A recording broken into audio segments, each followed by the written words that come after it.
Hello everybody and welcome back to my channel, and today I'm going to start something I'm finding really fascinating, which is a rereading of the classic science fiction novel Dune, and in doing this in advance of the film that'll be coming out on October the 22nd. But I'm going to do two, maybe three videos connected just to the book itself.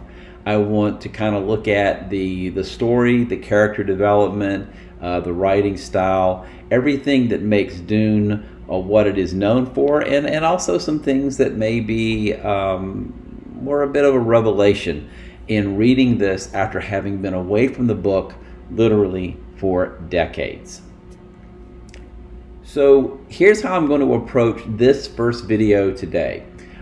First of all, understand I'm going to throw in spoilers.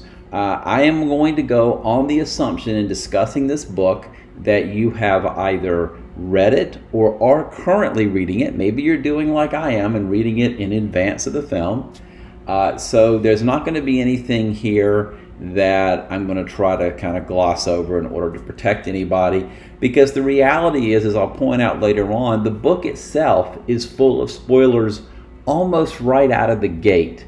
There are big revelations about things that will happen later on, and we'll talk about that as we go along. So there will be a free-flowing kind of discussion. The other thing is, this discussion today represents roughly the first 25% of the book.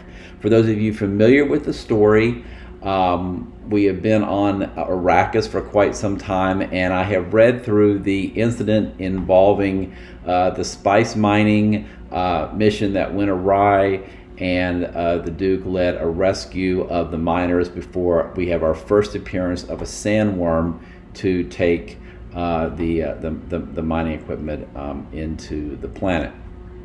So that's where we are at this point. Dune is considered one of those iconic novels within the science fiction genre. There are some elements to it that perhaps are a little bit of elements of fantasy, but for the most part, this is science fiction, and it has some great universal themes which remain relevant today.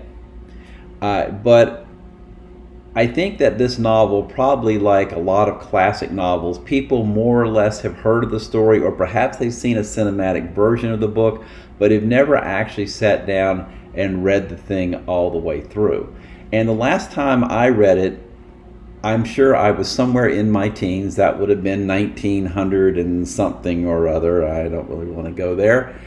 And I had almost no memory of the elements of this story in terms of the textures within the scenes of the novel. I actually was a fan of the 1984 David Lynch movie version. There were some special effects issues and some other things that were kind of cheesy in that film, but I really appreciated the ambition of it. And then there was the sci-fi series, miniseries in the 1990s. So there have been these cinematic or television versions of the story, some loyal, some maybe not so much. But in terms of going back and actually rereading the template, it was quite a fascinating experience. And one of the things that jumps out at me right away is something that the cinematic versions use that's never actually brought up in the story. So in effect, we have two houses, House Harkonnen and House Atreides, and the Harkonnens have been in charge of mining spice on the planet Dune, or planet Arrakis, for ages, but they have left, and under the orders of the Emperor, the House Atreides is now going to take charge of mining the planet. But this is also part of an elaborate ruse intended ultimately to destroy the House Atreides, because the Harkonnens are not done, and they are planning to come back and eventually crush Atreides on the planet Arrakis. And the reasons for that are many and are laid out in the book. But one of the things that's fascinating is, in this particular age of the future, there isn't things like faster than light travel, hyperspace, warp speed, or anything like that. You have the Spacing Guild, and the Spacing Guild consist of humans who were hyper evolved into these navigators, these strange creatures that use spice, the spice melange, to fold space. And folding space involves a process in which you do not move, and yet you cross vast segments of the galaxy. Now, this is a concept that's almost akin to magic in a way, because it's never explained. It's never explained in the book. In fact, what's interesting is it's actually quite a remarkable idea, but it's never shown in the book. And I did not realize that until I went back and reread it, because we've seen the process take place both in the cinematic version and in the television versions. They actually made a big deal of it because it is a very dramatic kind of visual moment in the story, but it does not exist in the book. The first few chapters were on Caladan, the home planet of the Atreides, and then suddenly we are on Arrakis, and they're moving in and assigning rooms, and here we go.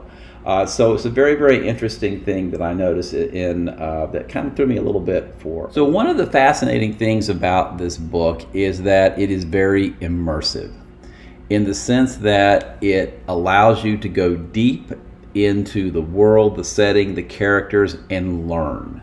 You are being taught. You are being taught about this particular universe, rather than getting into heavy action, for instance. This book takes its jolly good sweet time. As I say, I'm a quarter of the way through the book, and really at this point it's still all about learning. There really has not been much of anything happening in terms of actual plot. This is really kind of setting the table, which, many people love, and some people might be a little put off by.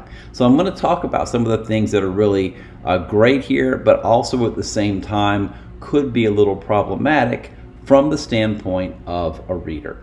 So I want to point out a couple of things in the story that are really fascinating, but also things that, depending upon what you want as a reader, may or may not be acceptable to you. So, as I said, the story really allows you to become heavily engaged in the environment, and visually you get a really good sense of where we are, and particularly with the characters. And Herbert's writing style allows you to quickly get a sense of who these people are. So the Reverend Mother of the Bene Gesserit arrives at the House of Atreides on the planet Caladan. At the very beginning, she is there to test Paul. Paul is asleep, or at least he's pretending to be asleep, and we see the Reverend Mother looking in. By the half-light of a suspensor lamp, dimmed and hanging near the floor, the awakened boy could see a bulky female shape at his door, standing one step ahead of his mother. The old woman was a witch shadow, hair like matted spider webs, hooded round darkness of features, eyes like glittering jewels. Now, that's really all we need as far as the physical, and it really does give us a strong sense right away of this intimidating woman. However, we also quickly pick up on some things that are basically key to the story, and we pick up right away. Now, one of the things about this story is that there is this possibility that Paul might be this super being that the Bene Gesserit has been trying to manipulate and create over a period of centuries. Now, whether he becomes this or not is a big part of his arc, but there's no mystery laid out to this at all. In fact, it comes literally on the second page. The Reverend Mother says the following. She says, "Is he not small for his age, Jessica?" the old woman asked. Her voice wheezed and twanged like an untuned ballet. Paul's mother answered in the soft contralto, "The Atreides are known to start late getting their growth, Your Reverence." So I've heard, wheezed the old woman, "yet he's already 15. Yes, your reverence. He's awake and listening to us, said the old woman. Sly little rascal, she chuckled. But royalty has need of slyness. And if he's really the Kwisatz Haderach, well. So the Kwisatz Haderach is this super being, and the name is introduced on page 2. In addition, late on the very same page, we're given the lay of the land. We're told right away what the situation is plot-wise. And this is through Paul, who says, Thufir Hawat, his father's master of assassins, had explained it.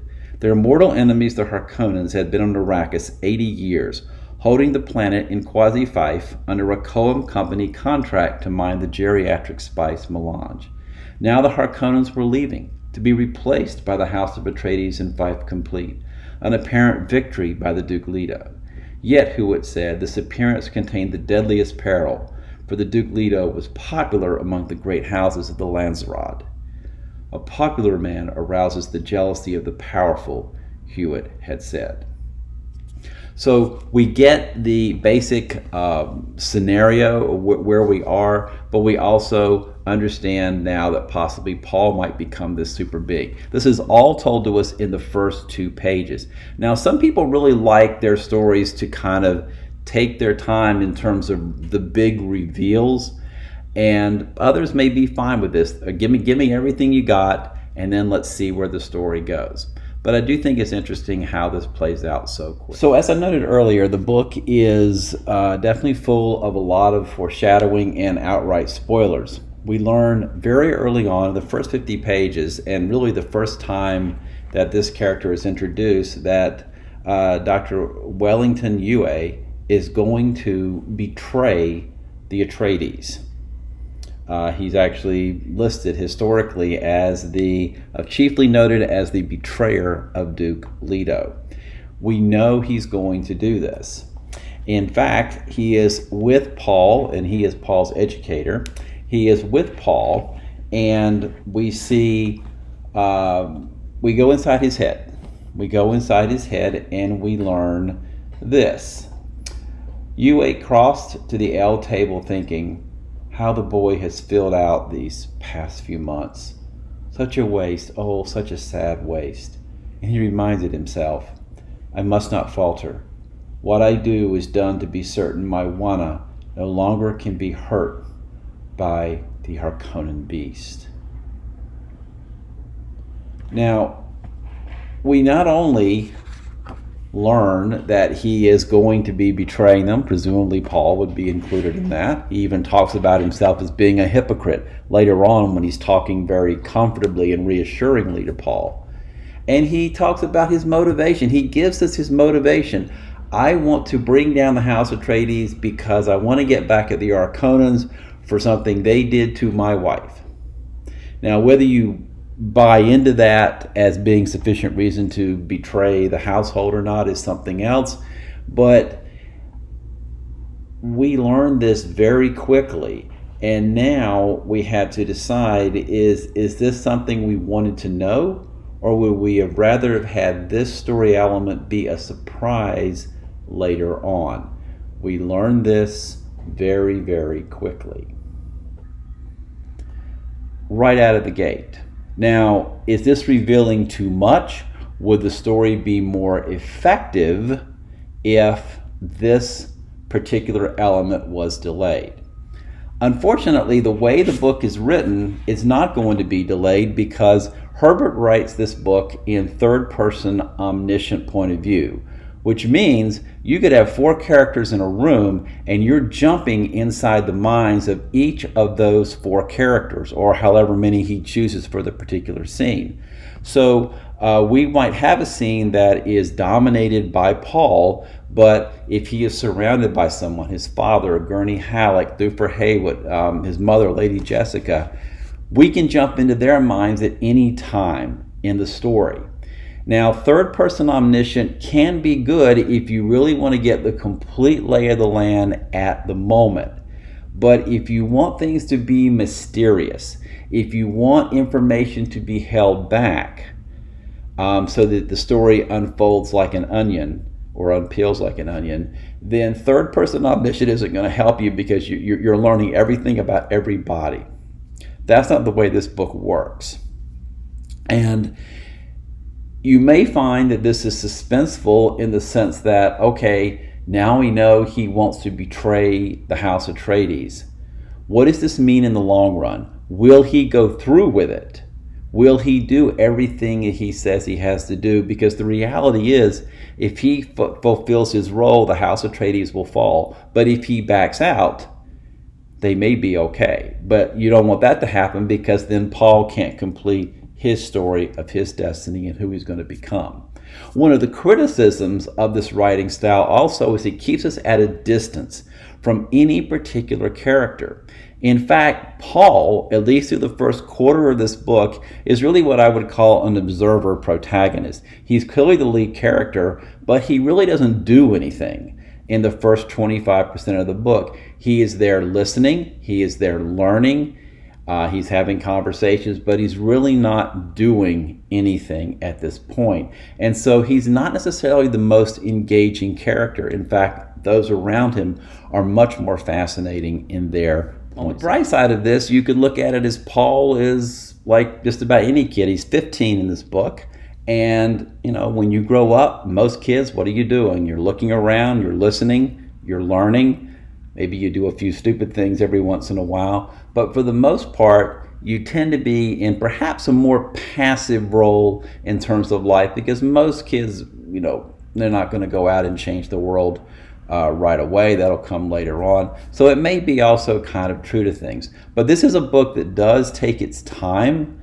It is very well written. I think every scene is very easy to follow. The narrative flows very naturally. But again, it really does take its time to set up a lot of characters who, very honestly, are going to be dead by the middle of this book. And a lot of time is invested in building those characters. That can be a good thing in the sense that you may feel the loss of the characters, but on the other side, you may also feel a little cheated. So it's kind of an interesting exploration, I think, thus far. All right, the next video, I'll be much, much deeper into the story. Paul will be approaching his destiny by then. So until that video, bye-bye. One final thing, please feel free to like this video, and also if you have any reaction to what I've talked about, if you're reading the book or have read it and disagree with what I said, please feel free to comment below. These are always appreciated. So bye-bye.